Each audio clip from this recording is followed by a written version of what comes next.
Bismillahirrahmanirrahim. Alhamdulillahirrabbilalamin. Wassalatu wassalamu ala asyrafil anbiya'i wal mursalin wa ala alihi wa sahbihi ajma'in. Amma ba'du. Pertama-tama mari kita ucapkan puji syukur kepada Allah Subhanahu wa taala yang telah memberikan rahmat dan hidayahnya agar kita bisa berkumpul dan mendengarkan ceramah pada hari ini.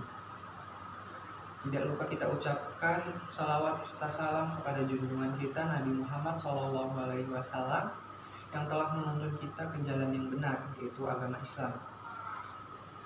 Yang saya hormati dosen pengampu mata kuliah pendidikan agama Islam, Ibu Dr. Hafni Laila Siregar, SAG MA.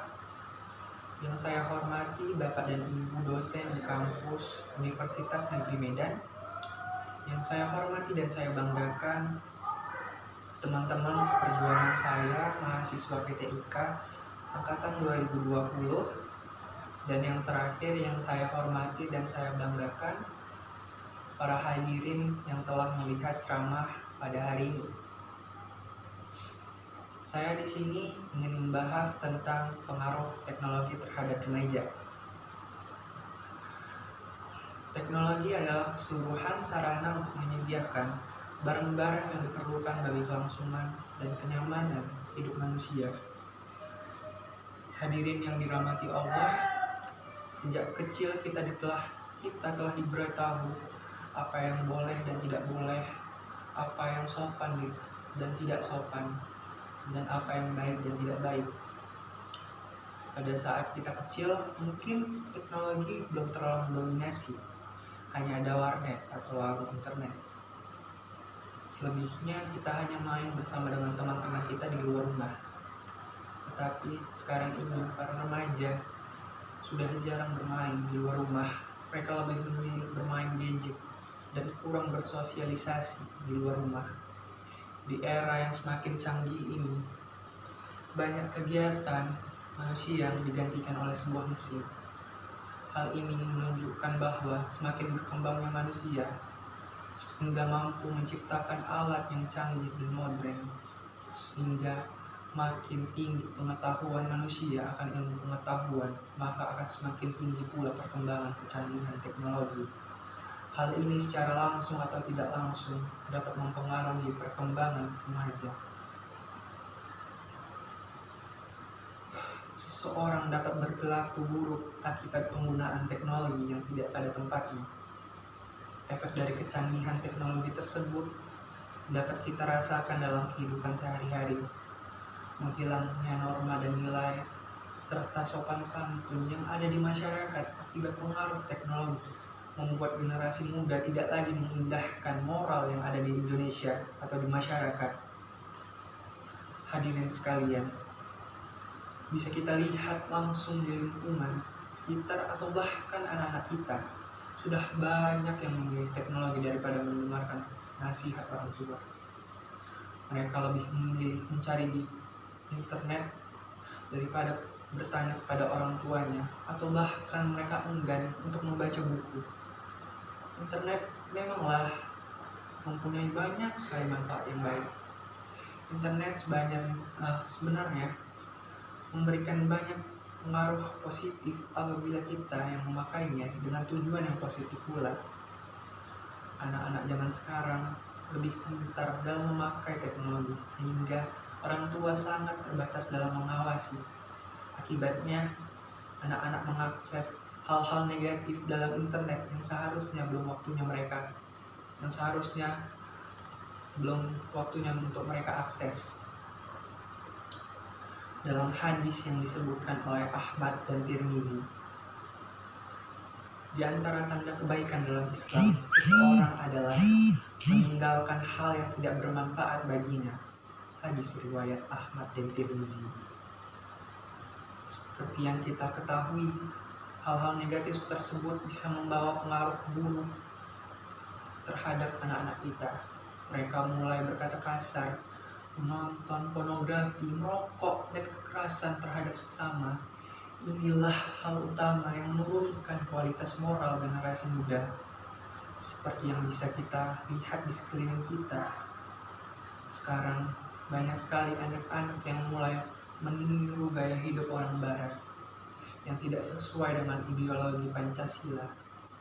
Mereka mulai terpengaruh ajakan yang tersebar di internet. Mereka mulai mengikuti kelompok-kelompok yang tidak sesuai dengan keyakinan mereka. Alhasil, mereka terpengaruh dengan hal-hal yang tidak seharusnya mereka ikuti dan menjadi seorang pemberontak. Selain kekerasan, juga banyak pernikahan muda yang terjadi karena pergaulan bebas melalui sosial media. Mencari teman lewat internet memang hal yang baik. Selain menambah relasi, kita juga bisa tahu dunia luar yang lebih dalam lagi. Tetapi hanya anak muda yang terlalu mudah dibodohi. Dengan sosial media, kurangnya moral menjadikan generasi muda percaya dan mudah terbuai. Akibatnya, banyak generasi muda yang salah pergaulan hingga mereka melakukan hal-hal yang merusak masa depan mereka. Mereka mulai menggunakan narkoba, seks bebas, bahkan terjangkit HIV. Dari semua muncullah pernikahan dini, perceraian muda, penelantaran anak, aborsi, dan lain-lain. Dalam Al-Quran dijelaskan dalam Quran surah Al-Isra ayat 32. Dan janganlah kamu mendekati zina, sesungguhnya zina itu adalah sesuatu perbuatan yang keji dan jalan yang buruk. Hadirin yang saya hormati dan dimuliakan Allah, semua yang saya sebutkan merupakan dampak negatif yang buruk yang terjadi. Lalu bagaimana dengan dampak-dampak yang kecilnya? Mari kita mulai dari lingkup kecil seperti keluarga. Seringkali ketika makan bersama ataupun keluarga besar kumpul, anak-anak selalu sibuk dengan adanya gadget masing-masing.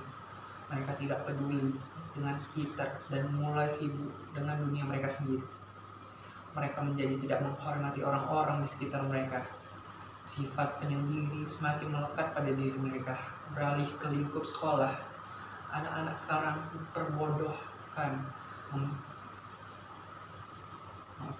diperbolehkan membawa handphone untuk mendukung proses belajar mengajar. Tetapi para murid menyalahgunakan aturan ini untuk hal yang tidak seharusnya, seperti bermain gadget saat pelajaran yang berlangsung, mencari jawaban di internet, dan menyingkirkan buku. Mereka hanya percaya pada internet. Hal ini tidak dapat dipisahkan dari tanggung jawab orang tua. Sebagai orang tua yang baik, sejak kecil anak kita harus ditanami moral yang baik. Kita bisa mengambil kesimpulan bahwa pengaruh yang terdapat dalam teknologi banyak kan berpengaruh negatif, terutama terhadap perilaku anak-anak. Hal ini perlu adanya sinergi kerjasama antara orang tua, keluarga, sekolah, dan masyarakat. Diharapkan dapat ikut berperan serta dalam penanggulangan dampak kemajuan teknologi ini agar tidak kebablasan. Remaja sangat perlu pendampingan dalam menggunakan ponsel maupun gadget dan juga dalam penggunaan internet agar mereka bisa terarah dan tidak terjerumus masuk ke situs-situs yang tidak sewajarnya di dalam proses pertumbuhannya. Poin yang paling penting dan utama adalah kajian dan penanaman nilai moral, agama, dan akhlak mulia pada anak dari sedini mungkin, dan ditambah lagi anak selalu dibimbing dan diarahkan ke hal-hal yang baik. Karena anak cenderung selalu meniru, jadi apabila seorang anak sejak kecil dididik dan diarahkan ke contoh yang baik, terutama landasan agama yang baik, agar saat dewasa nantinya dia akan terbiasa dengan sikap yang baik, dan jika terjadi penyimpangan, anak akan kembali ke arah yang benar lagi, agar kedepannya dapat menghasilkan generasi calon-calon penerus bangsa yang tangguh dan berakal mulia. Tetapi semua ini tidak akan berhasil apabila kita sebagai orang tua tidak memberikan kasih sayang dan perhatian yang cukup, karena sesungguhnya generasi emas lahir dari keluarga yang beragama, hangat, dan penuh kasih sayang. yang melarang tapi dengan pengertian, yang mengekang tanpa kekerasan, dan mengajari dengan penuh kasih sayang. Jadi mari kita lakukan yang terbaik untuk kita, keluarga kita, bahkan dengan bangsa, dengan menjunjung tinggi moral dan mengedepankan kehangatan keluarga. Dalam Quran surah Al-Anbiya nomor 1 dijelaskan, telah semakin dekat kepada manusia perhitungan amal mereka, sedang mereka dalam keadaan lalai atau dengan dunia berpaling dari akhirat. Quran surah Al-Anbiya ayat 1. Sekian dari saya mengenai pembahasan. Apabila ada salah kata atau perbuatan, saya mohon maaf.